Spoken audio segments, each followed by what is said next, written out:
आरोप लगाए हैं मेरे ऊपर वो बिल्कुल बेबुनियाद है, उसमें कोई भी दम नहीं है। ये सब जो है गढ़ंत षड्यंत्र रचा गया, बेबुनियाद कहानी है और कुछ नहीं। अनिल तो आपके अच्छा आपके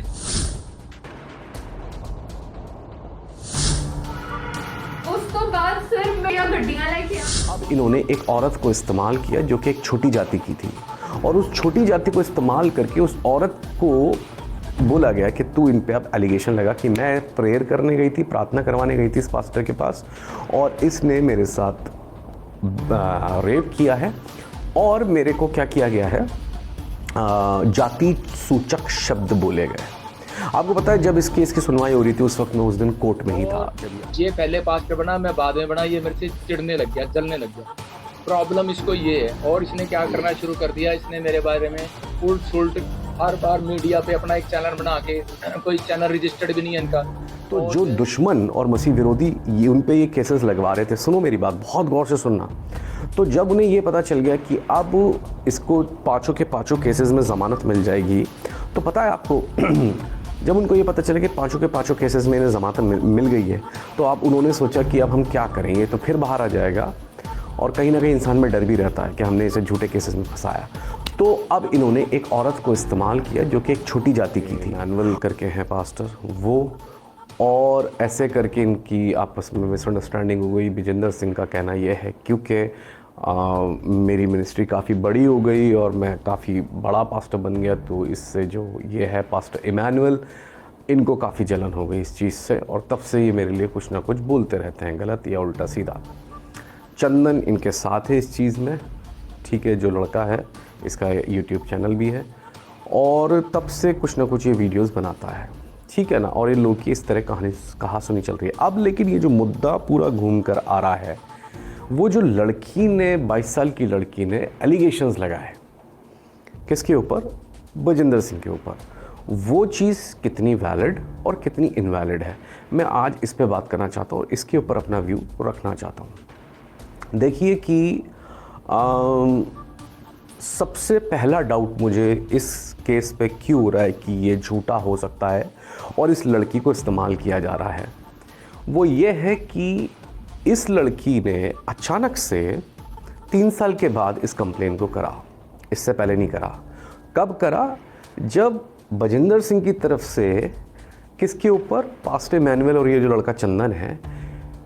इन दोनों के ऊपर बजिंदर सिंह की तरफ से FIR या पुलिस कंप्लेन कर दी जाती है और इनको गिरफ्तार नहीं किया जाता है। बजिंदर सिंह का कहना यह है कि वो दोनों को पुलिस गिरफ्तार नहीं कर रही और दोनों भगोड़े और भागे इधर उधर भाग रहे हैं। तो अब क्या लगा कि जब ये लड़की,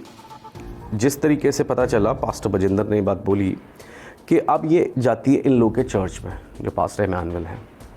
तो ये चीज़ें आपस में इसलिए कनेक्टेड हैं 100% कि यहाँ पर किसी को इतना हद तक गिरना पड़ा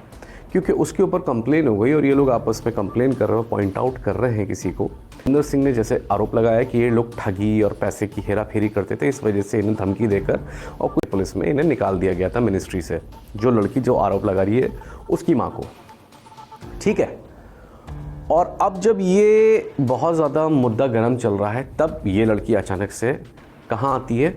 अचानक से फ्रेम में आती है और कहती है भाई मेरे को छेड़छाड़ किया गया, ऐसा किया गया, वैसा किया गया। भाई इससे पहले कहाँ थी ये लड़की, और क्या इस लड़की को इस्तेमाल करके एक तो इसकी माँ कहीं उस रिवेंज को लेने की कोशिश नहीं कर रही है कि उसको इस मिनिस्ट्री से निकाल दिया गया था। पहला मुद्दा यहाँ पर यह आता है। दूसरा मुद्दा ये आता है कि क्यों ये लड़की कनेक्टेड है जो पास्टर इमैनुअल है उनसे, यानी ये वहाँ जाती है और अब क्योंकि उन पे पर्चे हुए हैं तो फिर अब बात घूम फिर के छेड़खान पर या फिर जो भी मेंटल हैरेसमेंट या जो एक इस तरीके के केसेस को लगाया जाता है,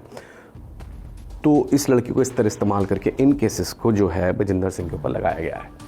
मुझे ये बात इसलिए बोलनी पड़ रही है कि यहाँ पर ये बहुत डर्टी हो गया गेम, जो मीडिया में, अब सेकुलर मीडिया इसमें कूद चुका है और वो दबाकर इसके ऊपर खबरें दे रहा है और मसीह समाज को किस तरीके से टारगेट किया जा रहा है आप समझ सकते हैं। और इस पे मेरा बोलना मेरी मजबूरी बन गया है क्योंकि ये बिल्कुल एग्जैक्टली गलत बात है कि अगर ये पास्टर है, इनको यहाँ तक नहीं गिरना चाहिए था कि इन लोग की आपस में जो इनकी चल रही है, जो भी कुछ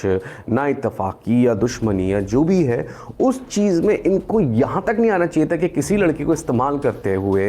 उसके थ्रू एलिगेशंस लगाकर इस तरीके से मसीह समाज का सर्कस बनाकर सेकुलर मीडिया में नहीं डालना चाहिए था। ये एक बहुत ज़्यादा शर्म की बात है, पहली बात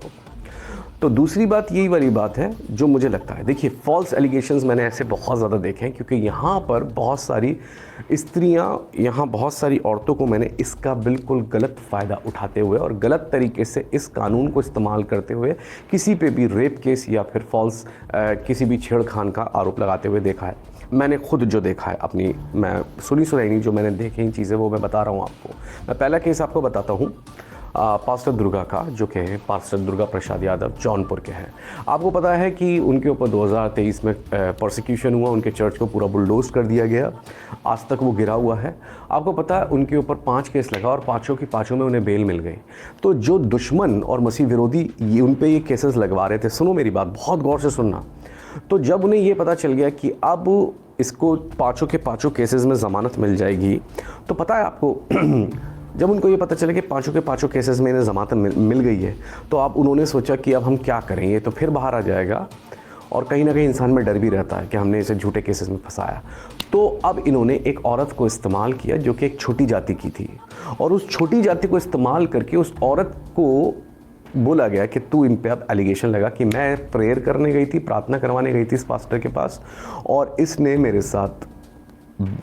रेप किया है, और मेरे को क्या किया गया है, जाति सूचक शब्द बोले गए।